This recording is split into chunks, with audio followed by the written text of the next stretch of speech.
All right, everybody, let's go ahead and get started.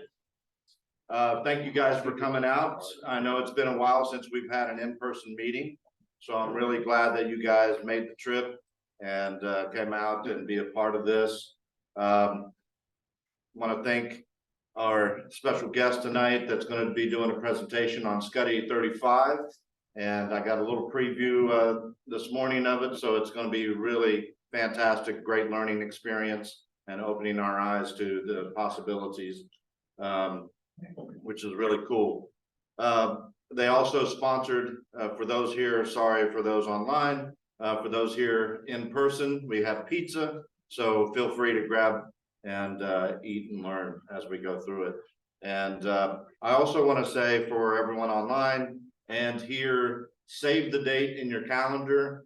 Our December event, our technology conference is December 6th and 7th. It's going to be fantastic. It's back at the same hotel, Hilton Altamont Springs. It's just going to be bigger and better than ever. You know, we've got a lot of good things in store and putting together. So save that date, and we're very excited about it. Registration will be opening about September 18th. We'll open that up for registration, so you can start registering for it. We've got a new registration company that is going to be working with us, the same one that does Texas Association of Broadcasters, and they're going to be doing that for us. So, and for those here local, if you, after the end of this meeting, if you would like to take a tour of the Tech Core, Frank Torbert, our SMPTE governor for this section, will be glad to take, governor. We'd be glad to take you on a little tour of all of his awesomeness. All right, without further ado, I'll hand it over to James from Middleman Software, and he will take us in a deep dive into SCTE 35. Thanks, James. I really appreciate that. All right, guys, we put this thing on Do Not Disturb.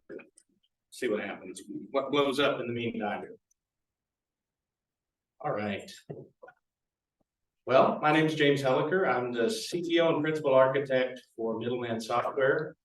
We're going to have I would call it a fun time tonight, but definitely a deep dive into SCTE 35. So I hope you got a cup of coffee earlier today. You might need to rely on that being in your system. I do want to thank Sean and also Rick Trock. Thanks, Rick, Frank, always a pleasure, and the entire WKMG team and Grand Media Group team. We really appreciate you having us this evening. So does anybody here have existing knowledge of SCTE 35 or know what a SCTE 35 is? I see. Oh, good. That's wonderful. And for those of you that don't, oh, you're in for a treat. It's going to be great. What about dynamic ad insertion or SCTE 104, 67, 224, 268? We get a few hands here and there. So we're not going to dive into all of those. But the importance of accurate signaling, especially when it comes to broadcast, cannot be underestimated. Especially in 2023, things have evolved over the last bit here. Now I have a clip on my next slide, and I'm going to do my best to play it, but I need to turn this microphone down here so that you can actually hear it. But to see what I'm talking about, this is an example of perhaps some not good signaling. Let's try this.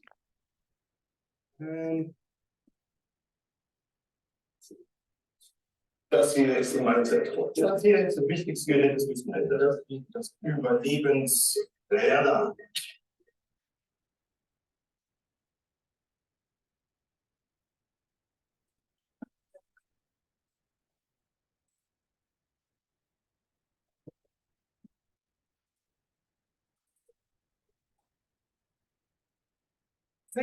The German Coast Guard. What are you thinking about? Definitely not something to be underestimated. If you're missing the right signal or you're pointed in the wrong direction, things can go horribly awry. So before we dive deep into applications and use cases, we're going to take a couple of minutes to go over some basics of SCTE 35 and 104. We're really not going to touch on 67. It's on the title. I'm not sure why. 67 is a recommendation book, and you're of course welcome to read it if you're dying for some best practices, but some of those are frankly outdated. So we're going to focus on 35 and 104, and I'm looking forward to 67 getting revised in the near future, I hope. So first of all, 104 and 35. This is one of the most commonly misunderstood pairs of standards from the SCTE organization. I assume everybody's familiar that a SCTE is kind of an interesting thing to say. You know, it's the Society of Cable and Television Engineers. So we don't really pass around societies through our video streams all the time, right? But SCTE 104 and SCTE 35 are closely related standards, and they are tightly intertwined and complementary to each other.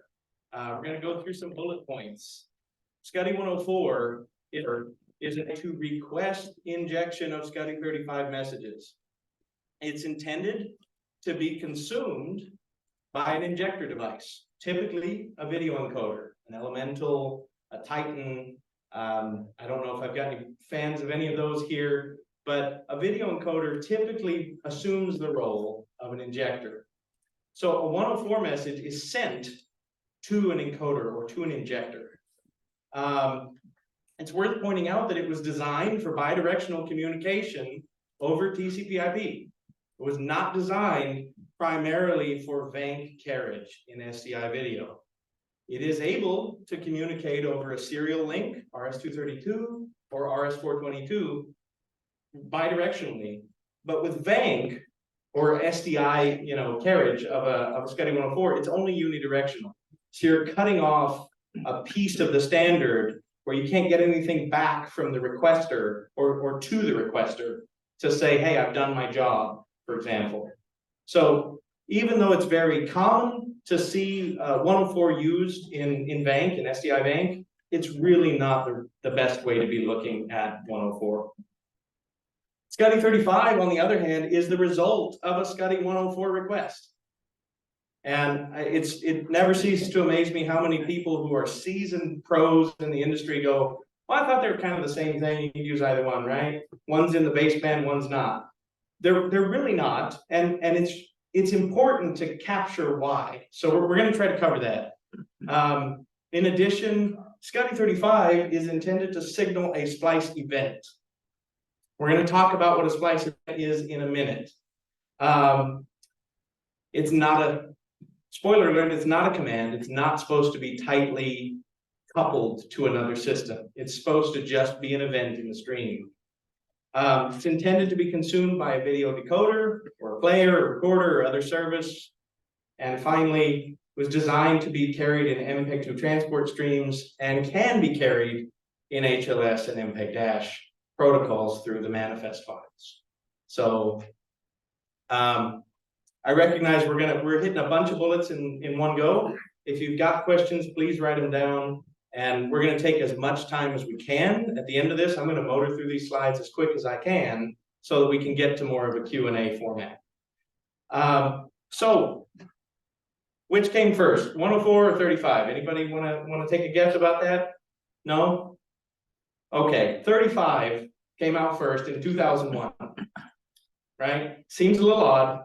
In 2004, 3 years later, the standards body said, oh, this is kind of an impossible challenge where the signaler who wishes to signal a given splice event in their linear video stream has to know the 90 kilohertz PTS value that's going to be at that moment in the future in order to tell the encoder, hey, this is my moment in time. That's an unachievable challenge for the masses. So enter SCTE 104 in 2004. It's an easy way to remember that one. Provides us with a robust mechanism to do frame accurate insertion.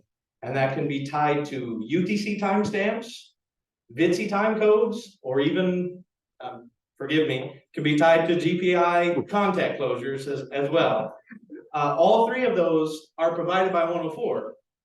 So that when the 35 injector gets the 104 request, it has something to correlate to that PTS time and to make an association that is logical to some outside system. So you might have a playout automation system like our friends at Florical giving us a VITSI time code. And the 104 request is going to say, here's my target VITSI time code. And the injector is going to take that 104 request and say that time code belongs to this 90 kilohertz PTS time. So that's kind of the relationship between those two. They're very, very important to understand. So I mentioned we're going to talk about splice events. That's going to be mentioned repeatedly throughout our discussion today. So it's worth taking a moment to review exactly what is meant by this term. Simply put, a splice event is a marker in time to identify a point of interest or a particular moment in time within a linear video stream. A moment in time could be, here's where my commercial started, here's where my unscheduled breaking news started or ended, here's where this program ran over from my network, and I'm now in unscheduled overage, right? And I'm gonna need to adjust my schedule. So there's a lot that can be indicated with splice events that are not necessarily moments where you want to perform dynamic ad insertion, right? It's much more about marking a moment in time that might be an opportunity for the recipient to take some action, right? It might be taken in the form of a policy change. So SCTE 35s are commonly used to say, here's where my rights are changing. So you're allowed to stream up until this moment in time. This message hits and streaming needs to stop now because our rights have been restricted at that point. So splice events, key concept. If you read the 104 and 35 standards, they're going to talk about splice events a lot. And the word splice seems to be added to everything in the standards. So it gets confusing. Look for splice and event together. So this is a diagram, and it's kind of hard to read on this screen, of a typical messaging architecture using 104 and 35 together. So we've got our automation system up in the left hand, and it's in quotes because it is a term that is defined by the 104 standard. That is not directly to be assumed the playout automation system. In this case, it's a role that can be fulfilled by the playout automation system or by another system. We have one of those systems. There are many other people who make systems that generate SCTE messages and fulfill the automation system role. On the bottom, we've got a playout server shooting some video into our contribution encoder. And for the focus of this slide, the injector is the role that the contribution encoder is fulfilling. So you're going to see a lot of abbreviations in 104 that refer to AS and IJ. Those are the roles that they're talking about throughout the 104 standard in particular. And as a result, when the automation system says, hey, here's a 104 request, the injector says, all right, I'm going to turn that into a 35 at the appropriate moment in time, and I'm going to shoot that out the door, either as a transport stream packet or maybe as HLS with a tag in the manifest that carries a representation of the SCTE 35. Does that make sense to everybody? That's great. I see nodding heads. I appreciate that. This is a good opportunity to point out that having a separate system from your playout system can be an advantage. Because I don't know about you guys at WKMG. I know there's a few in here and folks from other places as well, but the playout is not always engaged in a typical television station environment. I'm sure you've all heard the term dead rolling, right? So if you directly correlate automation system to your playout automation system, then if you dead roll, somebody on the master control switcher punches up a live router source coming in from somewhere else, the playout thinks it's going somewhere, but it's really dead rolling. It's not going anywhere. And as a result, if it's controlling the SCTE 104 requests that are hitting the encoder, you're going to get erroneously placed SCTE 35s going out the door while you're in the middle of trying to show breaking news or some other type of live content. So it's good to consider separating playout automation from message generation. let's see here. So not an advanced use case. Some people in this room raised their hand for dynamic ad insertion. This is supposed to be a very simple explanation of how dynamic ad insertion works. So we've got our cute little film strip. It's probably the cutest slide I have in this deck. And as we get to a moment in time that's marked by a SCTE 104/35, dynamic ad content is inserted until we reach kind of the in point. So you go from an out of network indication to a back into the network indication. This is the simplest form of using SCTE 35, dynamic ad insertion. It's amazing that we've still got folks that are like, wow, you can do that? I mean, we can make money again and again on the same commercial spot if we start scaling out in the cloud with various forms of new distribution. Yes, it's super cool. It's not that complicated.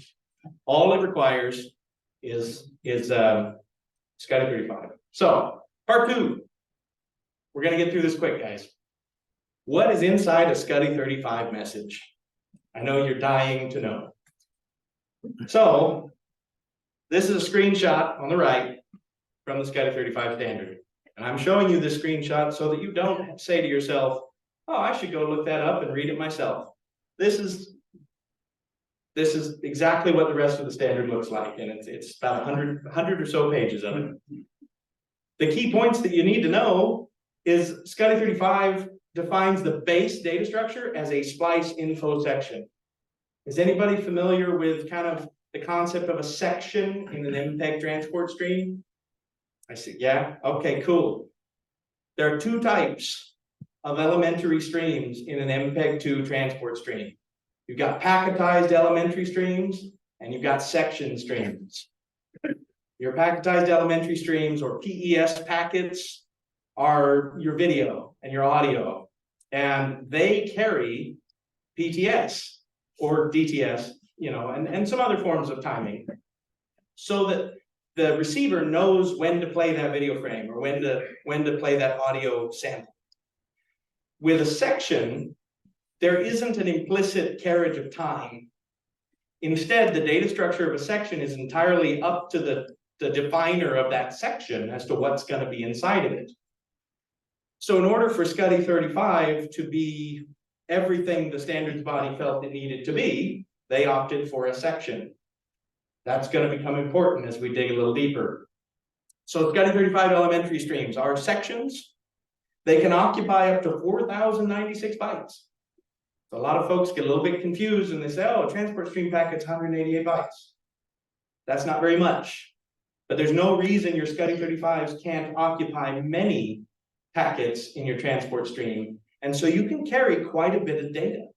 You can drop in, we have customers that use whole blobs of JSON and drop it into their SCTE 35 data to carry sports stats through to their players, their OTT players, things like that. So there's some cool things you can do if you realize that it's not limited to a tiny packet, but can actually grow quite a bit.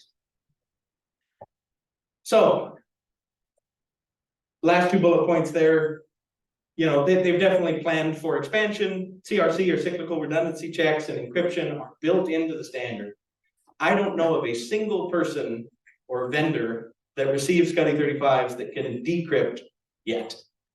And for a 20-year-old standard, 20 plus years, that's kind of ridiculous, but it's built in. So if we can get this thing to be used properly, there's no reason it can't be used securely and can't be used reliably. So there are 2 main fields. I'm going to skip most of these. There is the splice command, and there's the splice descriptor loop. This orange box is your splice command section. So that's the very core of SCTE 35 messages, and it is the primary means by which those messages are designated. Every SCTE 35 message has exactly one splice command. I missed those bullets. There we go. Again, we're coming back to our splice event definition. The splice command is intended to signal there is a splice event here. And I'm going to rag on the standards body a little bit. Hope that's okay. You're at SMPTE anyways, We're SMPTE, right? yeah. So you guys It's fine. because you're not the SCTE guys. All right. No. So They literally We throw define- tomatoes at them. Yeah. Right. Yeah. They literally defined a term, splice command, in the standard. And I quote, said this should be interpreted as an opportunity to splice, not a command. So the splice command is not a command. Enjoy that, ponder on that all you like. Fantastic. But that's what they have to say. So again, going back to our splice event definition, splice commands are talking about moments in time. Essentially, they're letting you label what's happening through your linear video stream. Something that without SCTE-35 or some other form of identification, it's kind of a crapshoot. You know approximately what's happening at any given point in time, but you don't know to the frame, this is what's happening and now it's changed. And so your recipients of those linear video streams also don't know unless there's something like SCTE-35 telling them what's happening. Splice commands. There are officially 6 splice commands that are defined in the standard. We've got splice null, splice schedule, splice insert, time signal, bandwidth reservation, private command. Those are the 6. Aren't they wonderful? Here's some simple plain English definitions, and I'm not going to read them for you, but I think you wanted to make this available afterwards. Yeah. So we will make this slide available, and if you'd like to read through it on your own time, please feel free. These are our interpretations of the standard at Middleman and not coming out of the actual PDFs. It's worth pointing out that the first 2, splice null and splice schedule, and splice insert, are all officially considered legacy commands. They're all supposedly deprecated by the standards body, and yet the majority of the industry only looks at splice insert or type 5. So we've got some work to do as an industry to catch up with what these standards are capable of doing for us. Some OTT distribution platforms. Anybody heard of NBC Universal? Probably, yeah. Oh, there it is. I've got the tattoo. Fantastic. So their streaming service, Peacock, does not allow splice inserts at all. If you're going to distribute your content on Peacock, you must provide a type 6 time signal for every ad break, whether that's your traditional 2 minutes an hour or something a little more creative.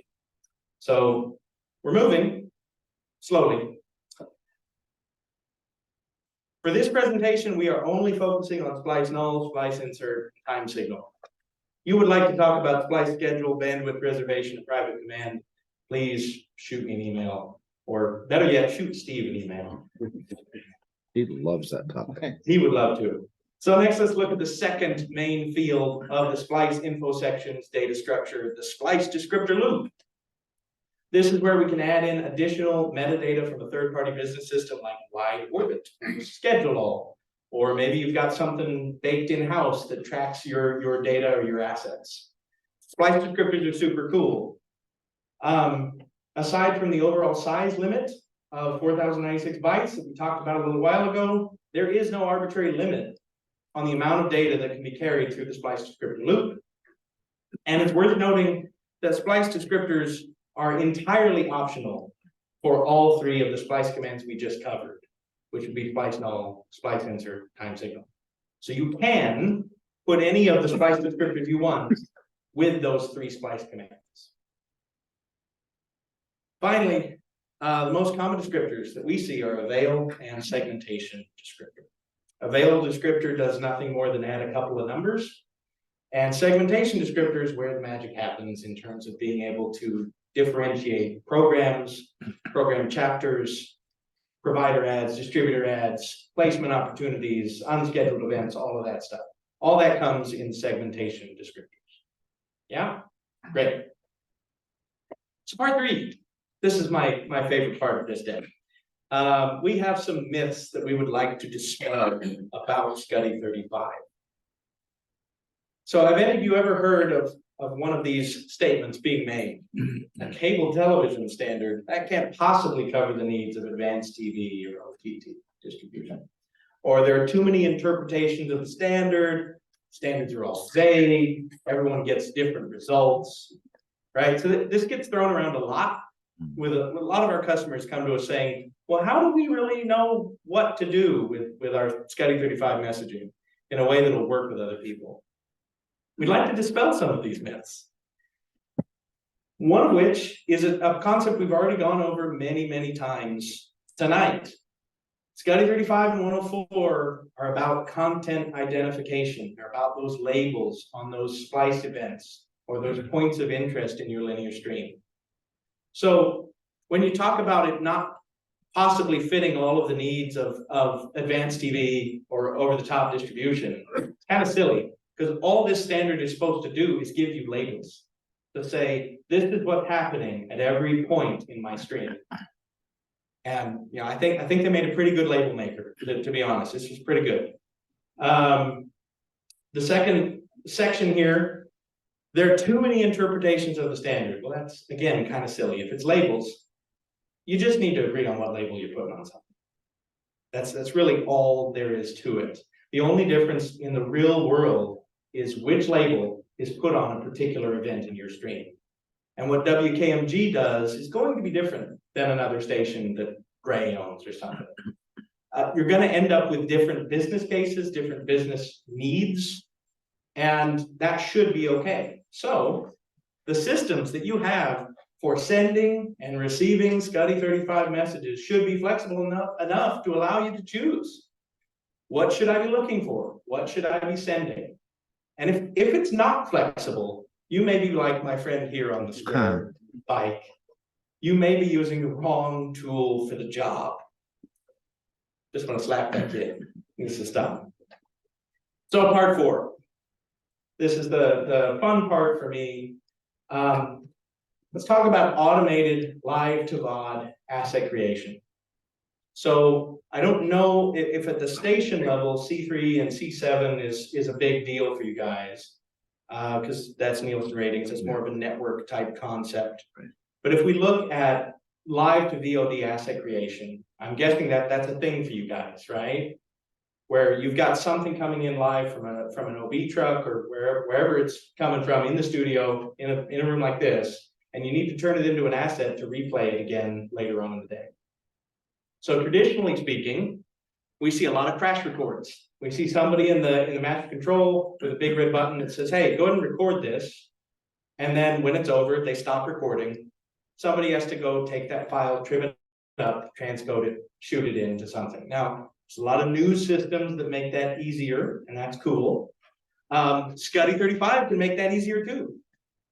So if you look at this diagram, if you've got a SCTE 35 message marking where your live newscast starts, and you've got another SCTE 35 marking where your live newscast ends, there are plenty of systems today that can see those messages and frame accurately pick out the video content in between the two messages. If you look at our friends at AWS, a lot of people are jumping into the cloud these days. They've got a whole suite of tools right there in the AWS Service Console that can create this workflow for you on demand and turn it off when you're done using it. And it will save money over time to run live-to-VOD asset creation in this way in the cloud. Super cool thing to do. Happy to give a recommendation to a good solution architect at AWS if you want to find out more about that specifically. Let's see. Individual commercial and promo replacement. Very, very similar concept. If you're running through a commercial break and you've got this cool idea on the left there, CM1234, it's a commercial.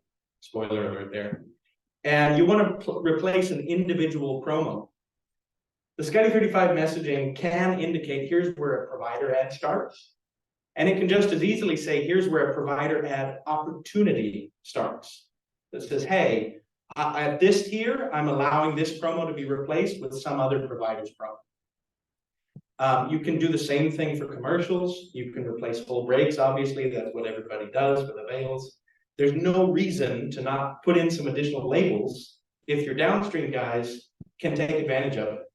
Right? If you've got an ad sales team that says, hey, 2 minutes an hour is nice, but we're not getting 100% fill time, let them start replacing individual spots and selling things in 30-second increments or even 15-second increments if it makes sense for your business, right? Limiting it to a 2-minute splice per hour, quite frankly, is limiting for no good reason today in 2023. We've got a big television group that we're working with right now.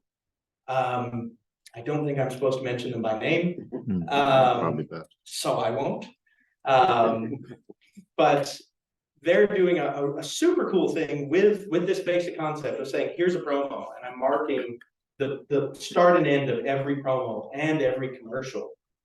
They're combining that with A335 watermarks. So if you guys are talking about ATSC3, you're getting into that whole world, A335, it should be coming alongside with potential use cases.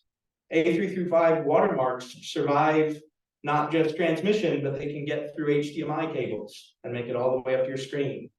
And there are 22 million Vizio TVs in this country that can read A335 watermarks. They're also known as Project OER watermarks. So then when you sell your 30-minute increment to somebody and say, for 30-minute, so sorry guys, 30-second increment to someone for an individual commercial replacement, you can also provide them with measurement at the individual TV set level and say, that's the ad they saw instead. You get really powerful tools for your ad sales team when you start to embrace the technologies that can be provided here. Does that make sense to everybody? Wonderful. How are we on time? We doing good? You're good. You're good. Because I'm almost through here. I'm almost ready to No, open keep up to going. questions. Stretch. No. It's been a long day, Sean. So, stream switching and rights restrictions. I do not have a pretty diagram for this, but I would love to talk about it with you guys. If you're getting into sports, and maybe at the local TV station level, that's local sports. Maybe that's colleges and local, even high schools. We have some stations that have gotten into that space of carrying games at that level. It's worth thinking about how rights restrictions and streams can be switched. So when you're streaming a local game, maybe you want to stream that only for local people, just like the big guys do with their games in stadiums across America. So SCTE 224 gives you the policies to say, I want these demographics to see my content, and I want those demographics not to see it. People who live in zip code 12345, you can see it. People who live or subscribe in zip code whatever else, 37129, they cannot see, right? Those are tied to SCTE 35s. All SCTE 224 policies should be enabled and disabled upon the receipt of a SCTE 35 message to say, here's your moment to be enabled. Here's your moment to take effect. So it's really a cornerstone of how you can begin to improve and grow your streaming operations and create more flexible options for everybody. So I'm running out of words here. Literally, last slide, questions and answers. Let's talk about SCTE 35 and 104. Anybody got one? Hello. How's it going? Pretty good, all the way in the back. Wow. So this works great when you've got corresponding hardware on either end that can deal with all the SCTE triggers, correct? Yes. What is in the near future that allows mobile users, iPads, tablets, and any kind of mobile device to be able to splice on those, so you've preloaded the commercial to their device, like it's been going on forever in the cache. It says, okay, for this user, I want this spot. Mm-hmm. Splice on that device. Is that kind of possible? Is that coming? Can you repeat the question for the camera? Yeah, be glad to. Yeah. So not just looking at traditional broadcast delivery, but looking at mobile devices, personal devices, iPads, phones, etc. How can we take advantage of SCTE 35 there and do dynamic ad insertion and other types of workloads on those devices directly, right? Right. So the good news there is it's today. It's already available. So if you have an Apple device, it is the best HLS player on the market today. If you have an Android device, it's not, and you should use MPEG Dash instead. given that, those two protocols carry SCTE 35. They carry it in the manifests. So as you're driving through your how do I put this? I wish I had a slide for this. The whole concept of adaptive bitrate streaming can be simplified down to, hey, here's a text file with a plan for the upcoming files that you need to download. And after you've buffered a certain number of these files in memory and tracked how long it took you to download them, we can start playback. All right, so maybe I want you to have 4 segments in the cache or 5 seconds in the cache, whatever. In that plan, in that text file that tells the player, here's what to download, it's also listing individual SCTE 35 splice events. They're already in the manifest if you want them to be. So then it's already on the device and the players can already respond. Things like JW Player and Theo Player and some other ones that are out there, they're very good at responding to SCTE 35s that are baked into the manifest. The big question is what you're allowed to do, right? Am I allowed to say, well, I know personal identifiable information about this person, right? So I'm going to show them particular things that are related to them. In Europe, that's a big no-no. Yeah. So even though DVB is standardizing on SCTE 35 across Europe, you're not really allowed to know about who's watching, right? It's very tricky there. So the key is not, can I see the marker? And can I respond and do something? It's, well, what am I going to do? Right. So if I can at least say, if I'm Amazon Prime, it's a perfect example, right? They're doing a ton of live sports right in the Amazon Prime app. A few years back, I got the pleasure of working on Thursday Night Football when they launched that on Amazon Prime with Encompass Digital Media. And because they're Amazon, they know who's watching. They know your purchase history. They know everything else about you. A lot of people live their lives with Amazon.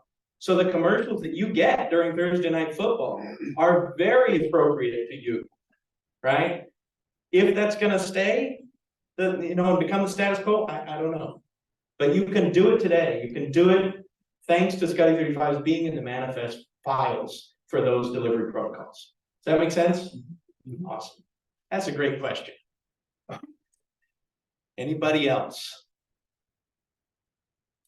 Hey. Anything in the transport pipeline, origination encoder to the end device, it goes through networks, encoders, decoders, garden hoses. Does it break anywhere? Yes. That could- Yes, yeah. it does. Repeat the question. Thank you. So we have, that's a very good question. We've got the whole pipeline for delivery, right? From broadcast origination points to the end user, watching on TV, watching on their mobile devices, whatever else it is. Going through garden hoses. I love that. Does it break anywhere? Right? Does the SCTE 35 communication break? Short answer is yeah, it definitely does. You have to be aware of how it gets communicated and make sure that every point in that chain is capable of preserving the SCTE 35. Right? That's a huge deal. If you take an MPEG-2 transport stream and you throw some packets in there, and then you expect it to come out of somebody's phone, you're going to be SOL.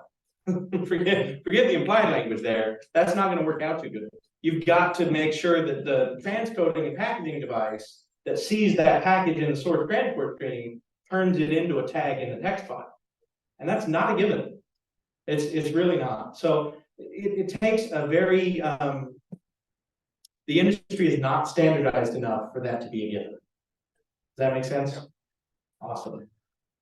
What if I have one linear video piece, but I'm sending it to 5 different OTT platforms, and I want different insertion capabilities at each one of those 5?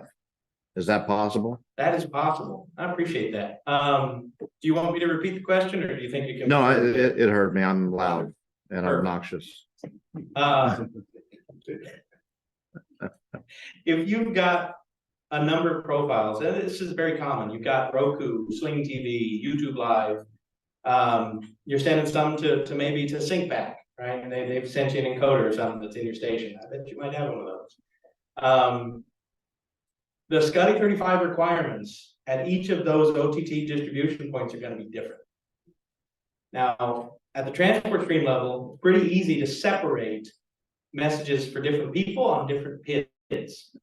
What's hard about this is if we go back to SCTE 104 and the request structure, we can go back to this slide that shows our diagram with our automation system, shooting SCTE 104 in the injector. It doesn't know anything about anything in transport stream PIDs. It says, I need you to put in a splice or a time signal at this moment. So in 104, there is a construct called the DPI PID index, which stands for Digital Program Insertion Index. And good encoders, I watch myself there. Good encoders can map the DPI PID index values to actual transport stream PID values. So that then your requests for one guy over at YouTube come in on PID number 1 and get translated to whatever actual transport stream PID is going out to them. And then you call them up and say, hey, you need to pull the messages type 86 off of this PID. Other encoders,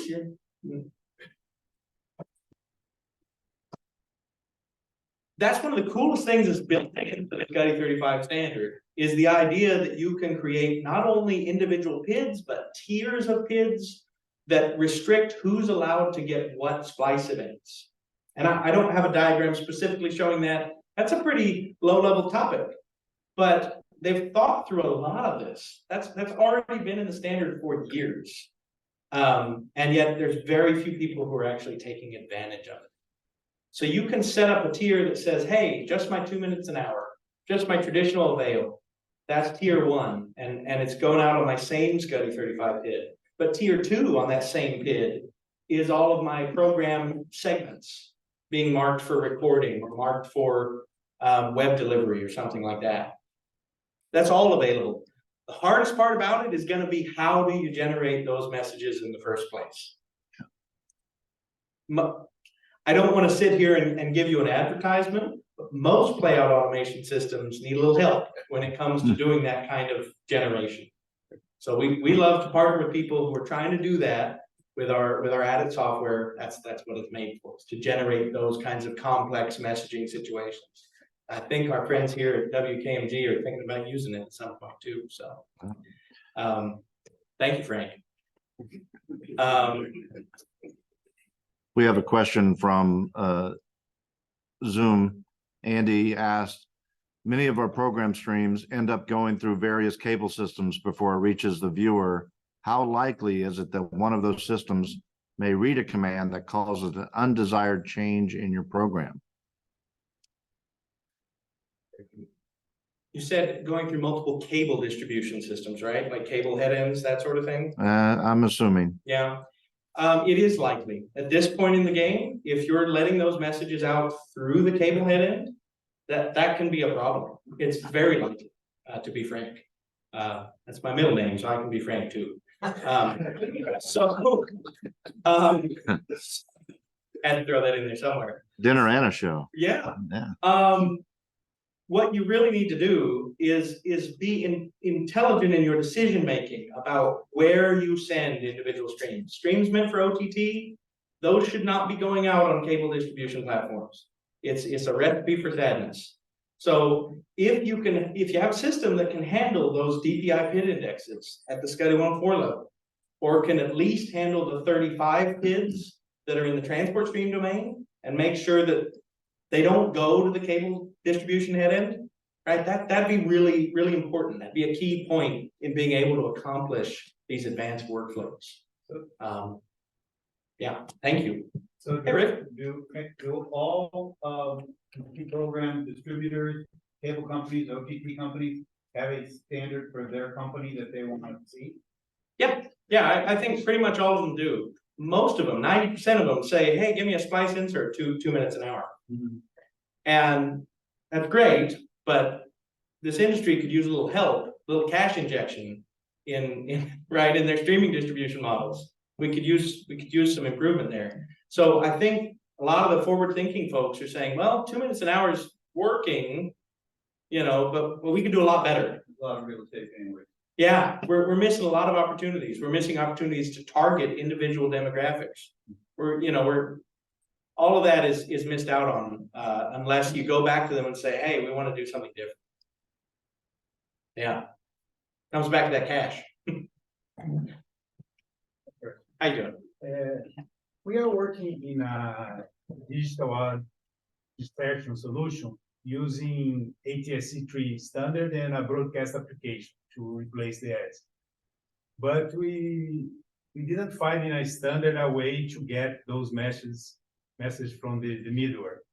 So we are thinking to make a translation before Before the ATS3? Yes, Yeah.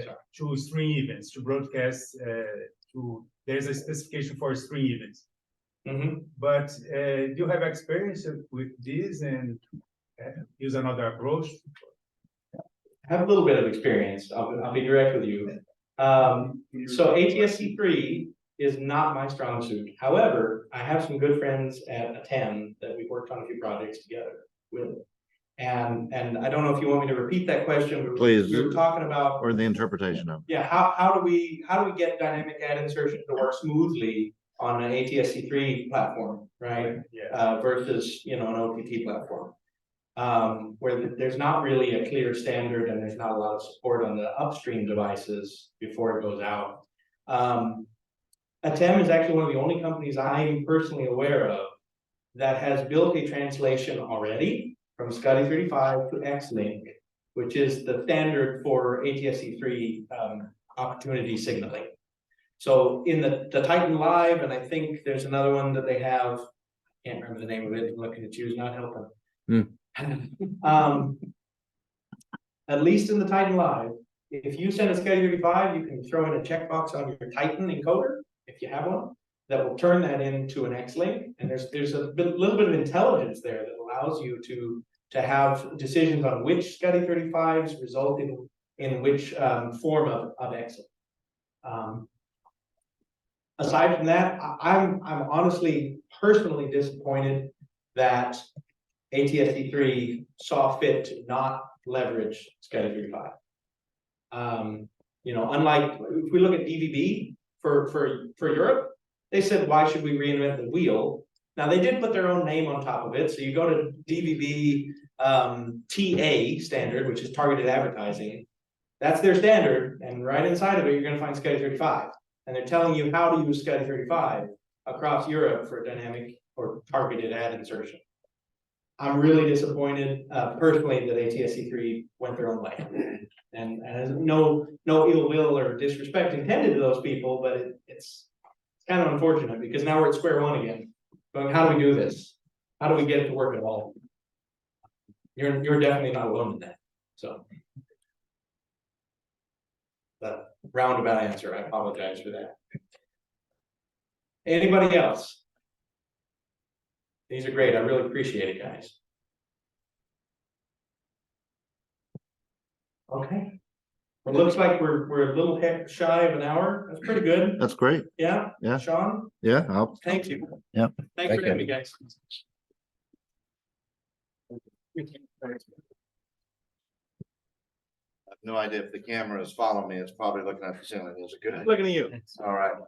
No, thank you guys for being a part of this. It's a really interesting concept. And, you know, we spoke earlier this morning and I was saying, you know, the biggest problem with SCTE 104 messages going out to, you know, convert into 35 messages to reach those end devices and so forth. There's really needing more education in the broadcast realm of the power of that standard and what it can be used for, because I think we're in an age where we're throwing the requirement and saying, oh, we need to do something with OTT, we need to do this, we need more revenue opportunities and so forth. And we're all out searching, Googling and everything, trying to figure out and reinventing the wheel. When I think the majority of the answer has been right under our nose all along. The power and the ability within the standard set of SCTE 35 is pretty remarkable. And we can utilize that to actually create additional revenue streams. And, you know, for our promo opportunities, look at those all as different platforms, whether old days when we used to think about sending signals to grocery stores and gas pumps and all that stuff, that old idea. But think about, you know, every platform, every screen is an opportunity for those promos to be sold on that platform, you know. So if we're sending it there, that's an opportunity, and utilizing these messages to do that. So I really appreciate James and Steve from Middleman Software being a part of that and presenting this and educating us on that, and hope to see, you know, more going on. Again, I want to remind everyone about our December technology conference. It's a wonderful, amazing conference. Everybody has a good time. It's a day and a half or 2 days of a lot of fun, great sessions. We have great dinner and lunch and a good time. So and just really informative sessions as well. So please, when registration opens mid-September, please jump in, be a part of that, and notes will be going out. Yeah, And affordable. and it's affordable to members and non-members, and looking at starting up student chapters and so forth. And December 6th and 7th, that's a Wednesday, Thursday, which makes it a nice opportunity here in Orlando, if you're not from here, to extend through the weekend with your family to enjoy all the various theme parks and fun that this area has available to it. So it's really nice to, you know, I don't know, tell the company to pay for your trip and get a little extra out of it. Anyway, I just like to see you guys there. And I'm working on my stand-up routine, so, you know, it should be even better than ever this year. And also I want to mention, if you're not a SMPTE member, we need your voice in the community. You know, SMPTE is only as great as the members and the people and the time and energy you put behind it. We're a standards organization, but we're also a family, and, you know, and a community of thinkers. And if your voice is not being added to you know, the equation, we're missing out. So, you know, if you're not a member, it's really affordable, and come and see Frank or myself or any of the managers, Rick Wright or Ed Cathera, and who else do we got here? And Rick Trock and Pierre Jasper. Come and see one of us about becoming a member, and we'll be glad to take you through. Other than that, if anyone wants to take a tour of the tech